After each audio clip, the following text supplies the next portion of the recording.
Hello friend, welcome back to teaching notes for CTET exam. Welcome back to everyone. और कैसे हैं सभी लोग? आशा करता हूँ अच्छे होंगे, कुशल होंगे, मंगल में होंगे।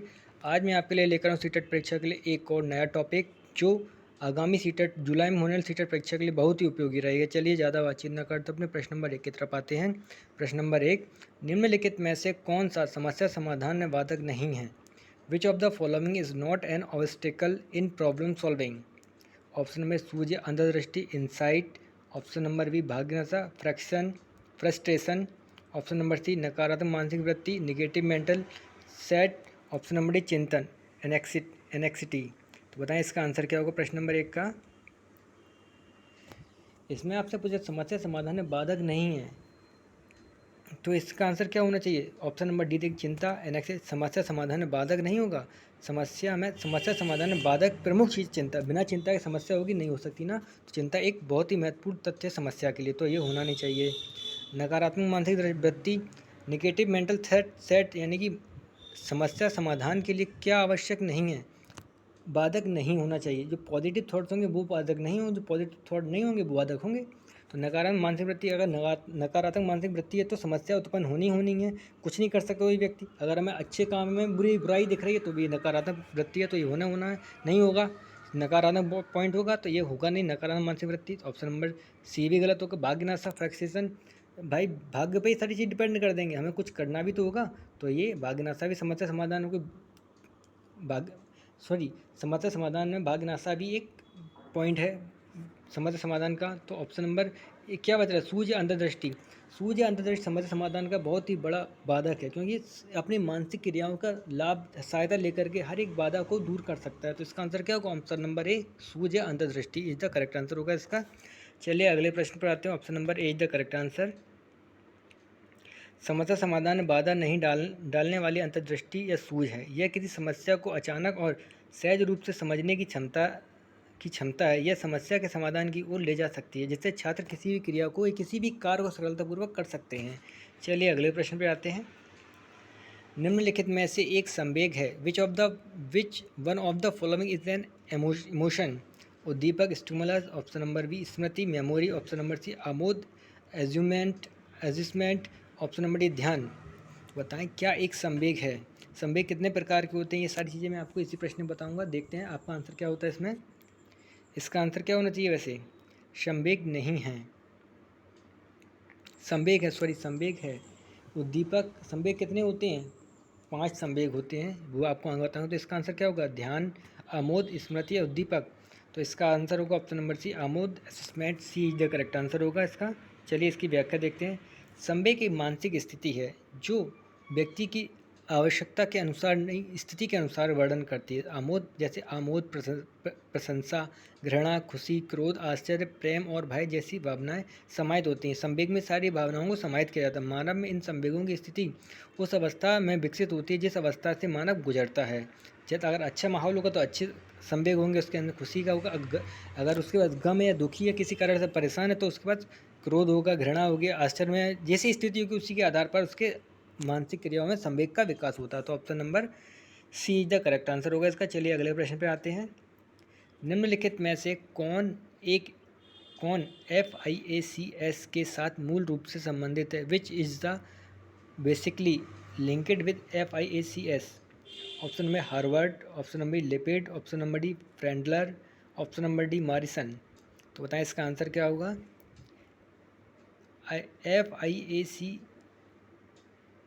FIACS से कौन संबंधित होगा? इसका आंसर होगा ऑप्शन नंबर फ्रेंडलर। चलिए इसकी व्याख्या देखते हैं। ऑप्शन नंबर सी फ्रेंडलर FIAC का पूर्ण नाम Flander interaction analysis category system होता है। इस तकनीक का विकास डॉक्टर नेड ए फ्लेंडर द्वारा किया गया था। यह एक अवलोकन की तकनीक है जिसकी सहायता से शिक्षक कक्षा की अंतःक्रियाओं को समझता है और 10 श्रेणियों में संग्रहित करता है। यह प्रणाली शिक्षकों के केवल मौखिक व्यवहार को मापती है। किस प्रकार के, अगर ये पूछे फ्लेंडर्स की FIAC प्रणाली शिक्षकों के किस व्यवहार को मापन करती है, तो मौखिक क्रियाओं का मापन करती है, केवल मौखिक क्रियाओं का। सहभागिता विश्लेषण मुख्य रूप से शिक्षक के प्रभावकारी प्रतिरूप का विश्लेषण करने के साथ संबंध रखता है और शिक्षक के उन कार्यों को अलग करता है जो उन कार्यों से विद्यार्थियों की क्रिया की स्वतंत्रता को बढ़ाते हैं और जो इसे घटाते हैं। चलो option number C is the correct answer होगा। चलिए अगले प्रश्न पे आते हैं। निम्न कथनों में से कौन सा प्रश्न कौशल के लिए सही नहीं है? Which of the following statement is not correct regarding question skill? Option number A, प्रश्न पूछने में उत्साहवर्धक तरीकों का प्रयोग करना, using encouraging methods while questioning. Option number A, प्रश्नों को प्रोत्साहन देना, encourage questioning. Option number C, हाँ अथवा ना उत्तर वाले प्रश्नों की संख्या बढ़ाना, increasing the numbers of question with yes और नो। ऑप्शन नंबर डी, सुनने में संवेदनशीलता विकसित करना, development sensitivity sensitivity toward listening. तो इसका आंसर बताएं क्या होगा। अगर किसी एक बच्चे को क्लास में बिठाए तो सबसे महत्वपूर्ण कौशल कौन सा होगा? प्रश्न पूछने उत्साहवर्धक। जब हम बच्चे को क्लास में बिठाएं, किस लिए बिठा रहे हैं? बच्चे को देखें, इंटरसेक्शन के लिए तो बिठाएं, आपस में देखें नहीं। बच्चे को प्रश्न पूछने की उत्साहवर्धक तरीके से प्रश्न पूछें, आपने क्या किया आपने, तो बच्चे को मोटिवेट रहेंगे, ये सर अच्छा पढ़ाते हैं, ये सब प्रश्न पूछते हैं, इनसे प्रश्न पूछें। तो ये तो होना नहीं चाहिए। कौशल प्रबंध क्या पूछ रहे हैं? कौशल के लिए सही नहीं है, ये तो होना चाहिए, प्रश्न पूछना चाहिए। ऑप्शन नंबर बी कहते हैं प्रश्नों को प्रोत्साहन देना, अच्छे बच्चों से प्रश्न पूछो और अच्छे अच्छे प्रश्न बनाकर प्रोत्साहन करें। आपको एक कल आपने क्या खाया, मम्मी ने क्या बनाया, थोड़ा अच्छे शॉर्ट में बता रहा हूँ मैं प्रश्नों के तरीके, लेकिन प्रश्न व्याख्या से चैप्टर को पढ़ाने के साथ साथ व्याख्यात्मक रूप से पूछना है हमें, ठीक है। ये भी नहीं, अगर बच्चों को हाँ ना के उत्तर वाले प्रश्नों की संख्या बढ़ा, अगर बच्चों को अगर हाँ ना के प्रश्नों की संख्या बढ़ा दी तो बच्चे की मानसिक क्षमता का हनन होगा, बच्चा कुछ ना सोच समझ पाएगा, ना समझ पाएगा, ना ही कुछ कार्य कर पाएगा।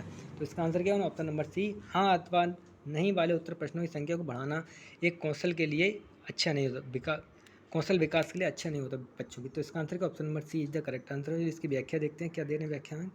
हाँ नहीं प्रश्न या बंद प्रश्न, ये जो हाँ नहीं वाले होते हैं करेक्ट आंसर राइट रॉन्ग, जो बंद सिमती वाले प्रश्न होते हैं, बंद प्रश्न होते हैं, सीमित उत्तर विकल्प देते हैं। ऐसे प्रश्न शिक्षार्थी की एक जटिल विचार और समझ को विकसित करने का अवसर नहीं देते। आपको कोई ऑप्शन नहीं मिल रहा, आपको यस नो का हाँ नहीं कर दिया और कोई ऑब्जेक्टिव नहीं दिख रहा, आपको अपने विचार विस्तारित करने की स्थान ही नहीं मिल रहा है, तो नहीं होते हैं। प्रश्न कौशल का उद्देश्य शिक्षार्थियों को अधिक खुले और विचारशील उत्तरों के लिए प्रोत्साहित करना है। जो प्रश्न कौशल के लिए हाँ नहीं के प्रश्नों की संख्या बढ़ाना सही नहीं है। कक्षा में प्रश्नों के यस और नो वाले प्रश्न नहीं पूछना चाहिए। ये बच्चे का मानसिक क्रियाओं का हनन हो रहा है, यानी नेगेटिव पॉइंट और बच्चों को लेकर जा रहे हैं। बच्चे हाँ ना तो दे देगा, लेकिन इससे मानसिक विकास नहीं होगा। तो इसका आंसर क्या होगा? Option number C is the correct answer होगा। चलिए अगले प्रश्न पर आते हैं। निम्नलिखित में से कौन सा व्यक्तित्व मापन की प्रक्षेपी तकनीक है? Which of the following is the projective technique of personality measurement? साक्षात्कार, इंटरव्यू, प्रासंगिक अंतर्बोध परीक्षण, thematic appreciation test. Option number C निर्धारण मापनी, rating scale. Option number D अवलोकन ऑब्जर्वेशन। तो इसका आंसर क्या होगा बताएं आप मुझे। व्यक्तित्व मापन प्रक्षेपित तकनीक कौन सी होगी? साक्षात्कार तो होगी नहीं व्यक्तित्व मापन तकनीक।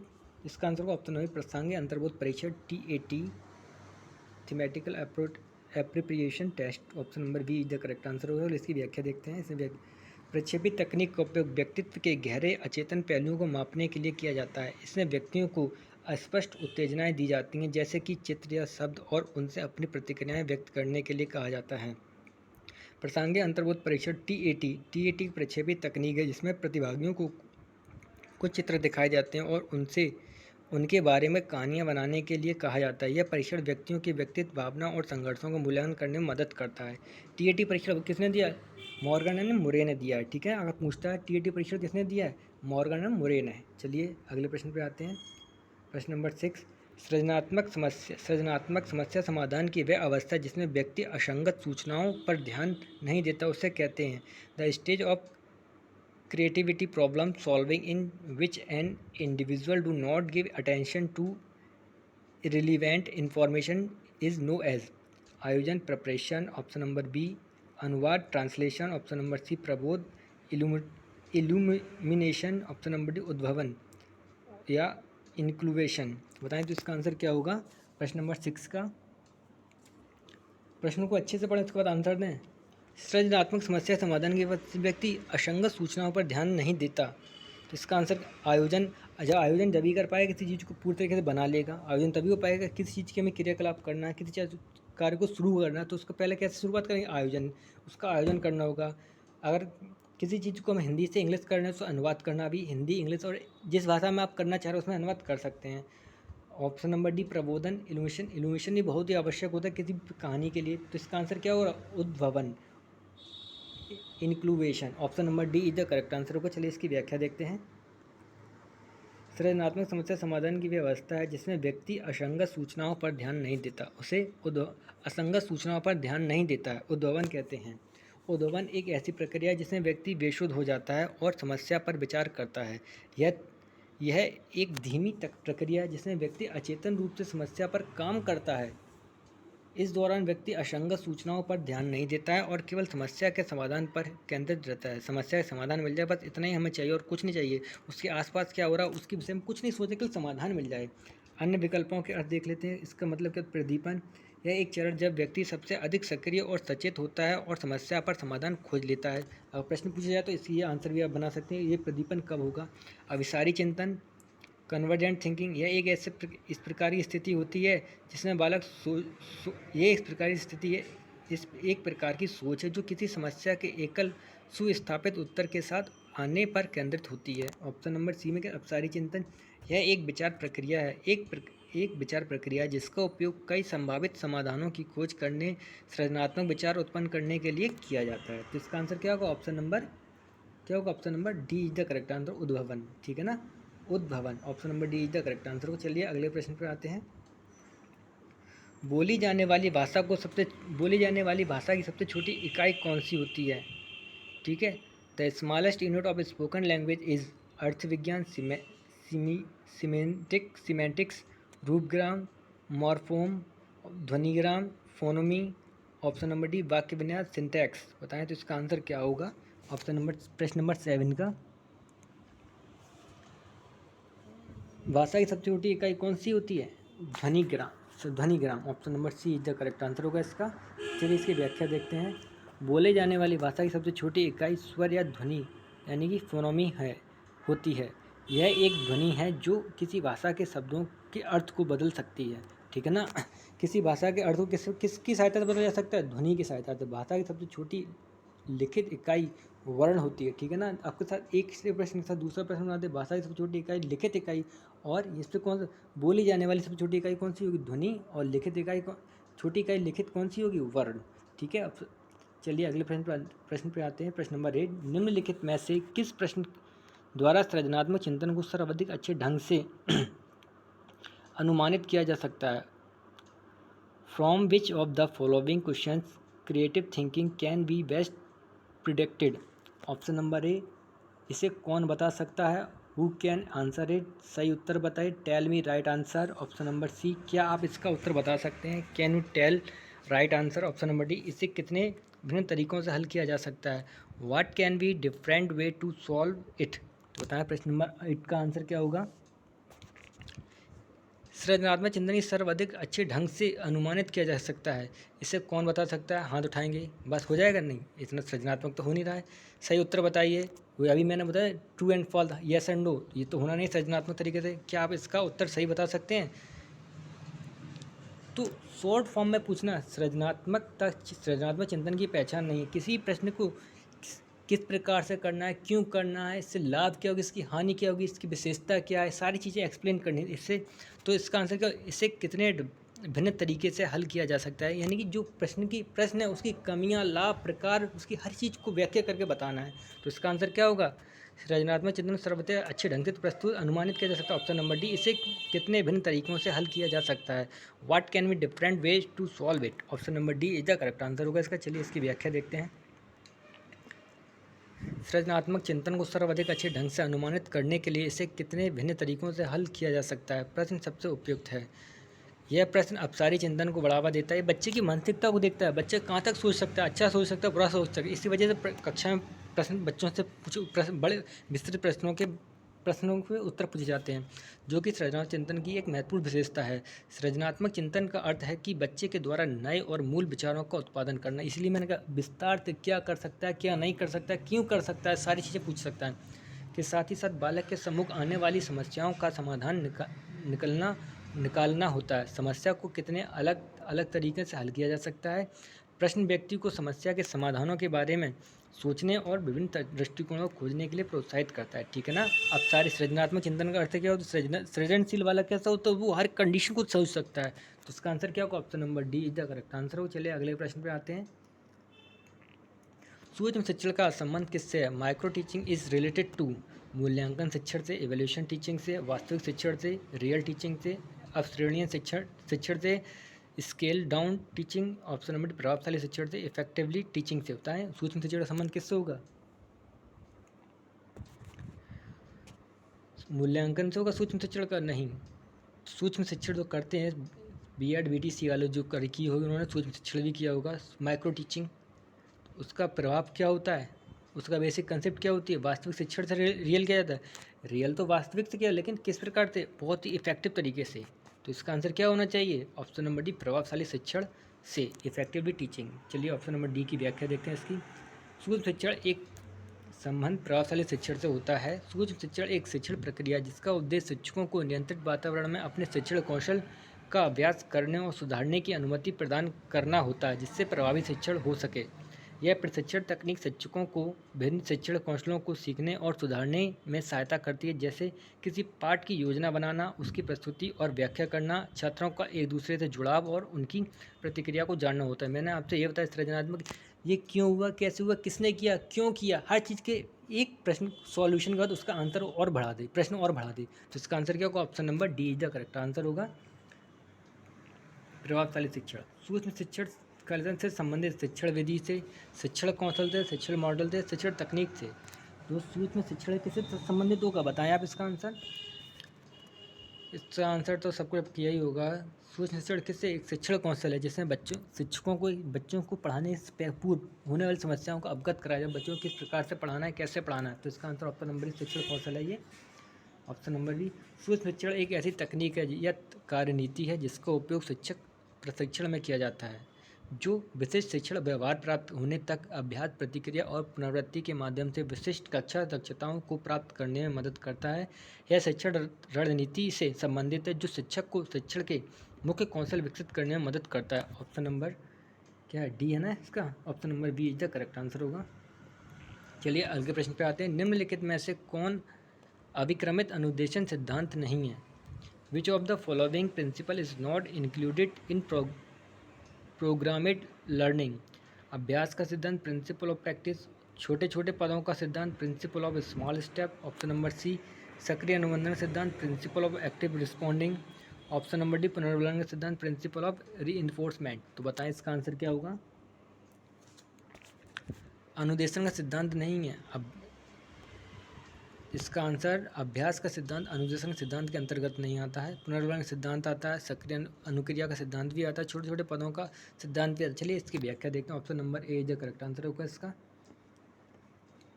अभिक्रमित अनुदेशन प्रोग्रामेड लर्निंग का सिद्धांत अभ्यास का सिद्धांत नहीं। अभिक्रमित अनुदेशन में छोटे छोटे पदों का सिद्धांत, सक्रिय अनुक्रिया का सिद्धांत और पुनर्वलन सिद्धांत शामिल किया जाता है।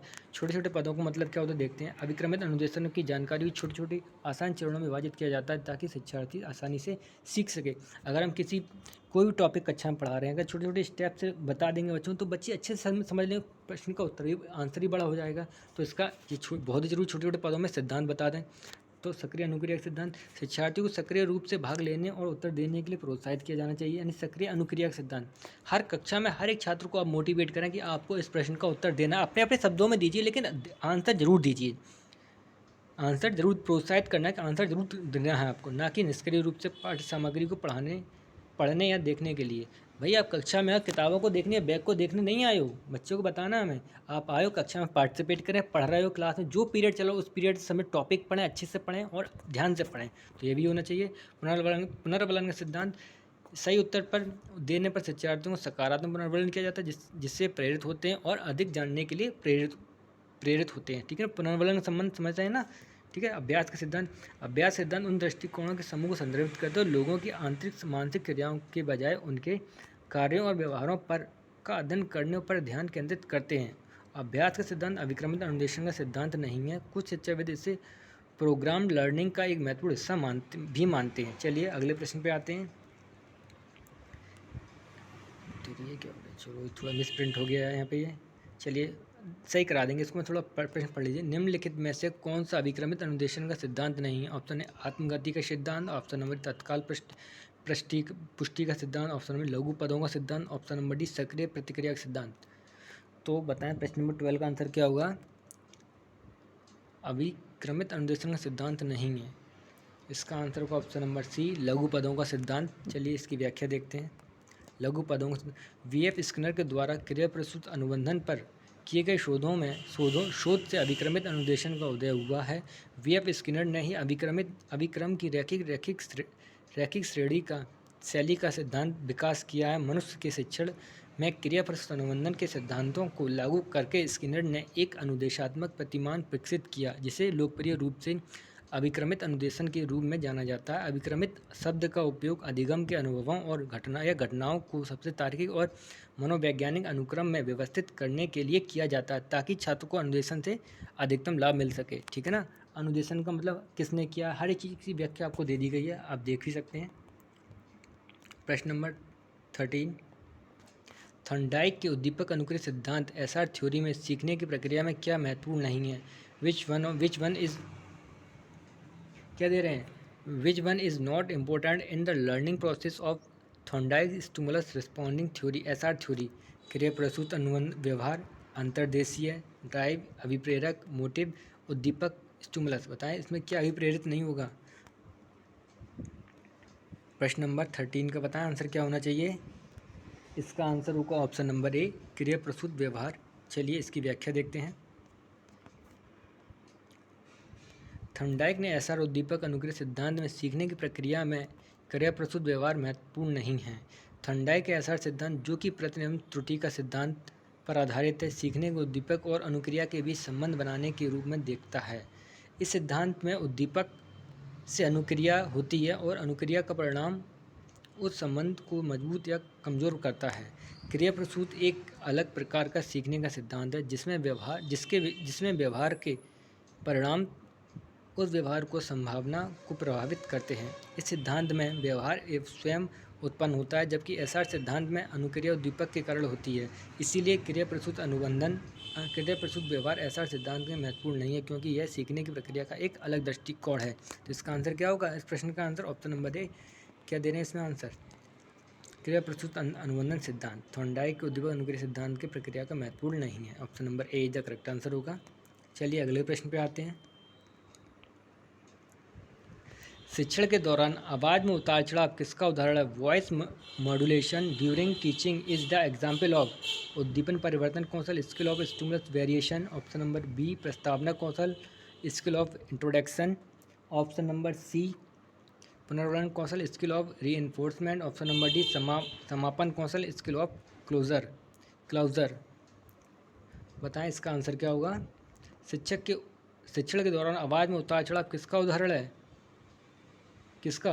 समापन कौशल का। अरे भाई, उतार चढ़ाव पूरे क्लास में पढ़ा रहे हैं, समापन थोड़ी ना ऊंचा नीचे बोल रहे हैं। तो पुनर्बलन तो हो नहीं रहा है। स्किल रीइंफोर्समेंट, प्रस्तावना कौशल स्टार्टिंग में प्रस्तावना हम थोड़ी तेज़ी से बोलेंगे। थोड़ा सर जब बार बार चिल्लाकर थोड़ी आवाज़ वॉल्यूम तेज करें, थोड़ी धीमे बोले, तो इसकी किस प्रकार की कंडीशन होती है? स्किल ऑफ स्टिमुलस वेरिएशन, उद्दीपन परिवर्तन कौशल। जैसी स्थिति किताब में पढ़ते समय आ रही है, उसी के हिसाब से सर ऊंचा बोल रहे हैं। अगर स्थिति नीचे डाउन में है तो नीचे जाके बोल रहे हैं। तो ठीक है ना, जिसका आंसर ऑप्शन नंबर ए होगा। चलिए इसकी व्याख्या देखते हैं। शिक्षण के दौरान आवाज़ में उतार चढ़ाव उद्दीपन परिवर्तन कौशल का एक उदाहरण है। यह एक शिक्षण तकनीक है जिसमें शिक्षक जानबूझकर, ठीक है, जैसी स्थिति आ रही है उसी के हिसाब से शिक्षक बोल रहे हैं, जानबूझकर अपने व्यवहार में परिवर्तन करके छात्रों का ध्यान आकर्षित करते हैं। ठीक है ना। अगर बुक में आवाज़ वॉल्यूम सर के अकॉर्डिंग धीमा है तो सर डाउन होकर बोल रहे हैं, अगर तेज है तो चिल्ला करके बोल रहे हैं। ठीक है ना। उद्दीपन परिवर्तन कौशल किसे बोलते हैं? देख समझते हैं। यह कौशल छात्रों के ध्यान को बनाए रखने और उन्हें सीखने में रुचि रखने के लिए आवाज़, हाव भाव और अन्य शिक्षण गतिविधियों में परिवर्तन करके शिक्षण को रोचक बनाने के बारे में होता है। शिक्षण के दौरान आवाज़ में उतार चढ़ाव, आवाज़ को धीरे धीरे या तेज, ऊंची या नीची करना या अलग अलग तरीके से बोलना छात्रों का ध्यान आकर्षित करने और विषय को अधिक दिलचस्प बनाने के लिए उपयोग किया जाता है। अगर एक ही स्टेट में पढ़ाते रहेंगे तो बच्चे भी परेशान हो जाते हैं क्लास में। इसीलिए शिक्षक को बहुत चीज़ें करनी पड़ती, लेकिन सभी को लगता है पढ़ाना बहुत सिंपल होता है, लेकिन जब आप थ्योरी पढ़ेंगे ना तब समझेंगे बच्चे को किस कंडीशन में क्या बोलना है, क्या पढ़ाना है, क्या नहीं पढ़ाना है। हर कोई टीचर आप पर चिल्लाता है ना, उसके भी एक रीज़न होता है। अगर वो नहीं चिल्लाएंगे ना तो बच्चे क्लास में बहुत ज़्यादा बदतमीजी करेंगे। तो इसका आंसर क्या, option number A is the correct answer होगा। चलिए आज का हमारा आखिरी प्रश्न होगा, निम्नलिखित में से कौन सा संप्रेषण प्रक्रिया का तत्व नहीं, which of the following is not the element of communication process. Option number A माध्यम, मीडियम, अंतःक्रिया, इंटरसेक्शन। ऑप्शन नंबर सी प्रतिपुष्टि, फीडबैक। ऑप्शन नंबर डी पुनर्वलन, रिइंफोर्समेंट। बताएं आज के आखिरी प्रश्न का आंसर क्या होगा। निम्न संप्रेषण प्रक्रिया का तत्व नहीं है, माध्यम, बिना माध्यम के संप्रेषण हो सकता है। और जब दो व्यक्ति नहीं हो तो माध्यम तो ढूंढेंगे। हिंदी इंग्लिश भाषा में बात करें, माध्यम तो बहुत ही इंपॉर्टेंट है। तत्व अंतःक्रिया, जब आपस में बैठे हैं, इंटरसेक्शन, मेल भाव नहीं करेंगे, दोनों का मन नहीं होगा तो बातचीत चालू ही नहीं होगी। मेन पॉइंट इंटरसेक्शन होगा ना। अंतःक्रिया, प्रतिपुष्टि, जब दोनों एक दूसरे की भावनाओं को समझ जाएं तभी तो प्रतिपुष्टि देंगे, फीडबैक देंगे एक दूसरे को। पुनर्बलन, रीइंफोर्समेंट, अरे नहीं हमें बात ही नहीं करनी है, बात करो कैसे कर लेंगे जब एक को बात ही नहीं करनी। तो इसका आंसर क्या होगा, ऑप्शन नंबर डी पुनर्बलन, reinforcement is the correct answer होगा। चलिए इसकी व्याख्या देखते हैं। पुनर्वलन एक ऐसी प्रक्रिया है जो किसी व्यवहार को बढ़ाने या कम करने के लिए उपयोग की जाती है, जबकि संचार प्रक्रिया में संदेशों या आदान प्रदान शामिल होता है, का आदान प्रदान शामिल होता है। चलिए option number D is the correct answer होगा। चलिए आज के लिए इतना ही काफ़ी, देखने के लिए धन्यवाद।